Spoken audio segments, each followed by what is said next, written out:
Welcome to the channel. My name is Dennis, and peace be with you. We hear these words at Mass, at every Mass, wherever you are around the world.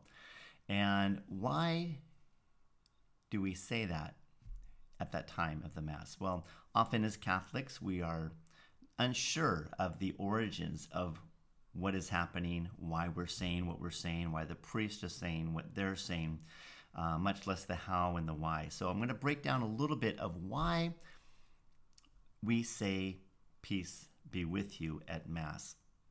So this stems from the Gospels, of course. After Jesus had risen from the dead, he appeared to the apostles. They were huddled in fear in this room, and they had, with the exception of John, let him down tremendously, right? When Jesus really needed their support and love the most, they abandoned him. And he had every right to appear to them after he rose from the dead and said, "See, look at me. I am whole again. Everything I told you that was going to happen has transpired and been revealed to you, and yet you still have such little faith."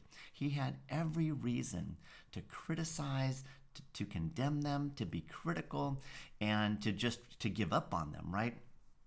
But he recognizes that these people, this ragtag bunch of people, the apostles, were the future of his church. So he doesn't do any of those things. He comes with love.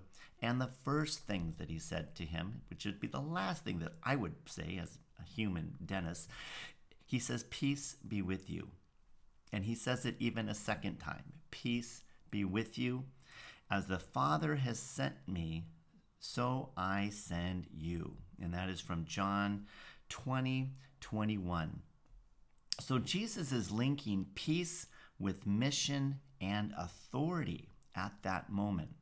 And Christ is giving his peace through the ordained ministry in the Mass, just as he did with the apostles when he first appeared to them.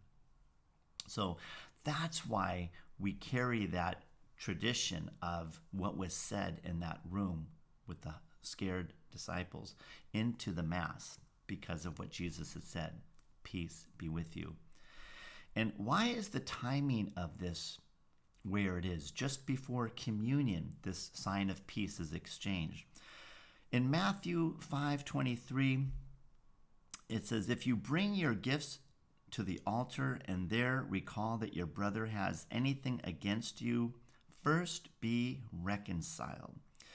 So the whole idea is for us to be purified and be able and ready to receive Jesus in the Eucharist, right?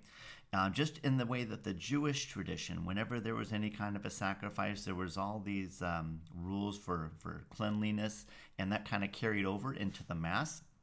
But it's a matter of purifying our hearts and our minds and our souls to be able to receive Jesus. And that's why the very first part of the Mass, we are reconciled, right? We're able to ask for God's forgiveness. And our venial sins are forgiven if we have a contrite heart at the beginning part of the Mass. And so that continues up into the very moment of the consecration where we receive Jesus at the altar in communion. We are doing so hopefully with the purest of heart, minds, and soul. So the order is that we receive Christ peace first, and then secondly, we're sharing that peace of Christ with each other. And then thirdly, we are able to approach the altar in this clean fashion to receive the Prince of Peace himself. And so this mirrors the order of the resurrection, where we go from fear to peace to mission to communion. And you notice that when we hear the Mass, the priest doesn't say, "Peace be with you." The priest says, "The peace of the Lord be with you always." And so this is saying that Christ is present, that death has been defeated, that our sin has been forgiven, and that communion is restored. Thanks for watching. God bless.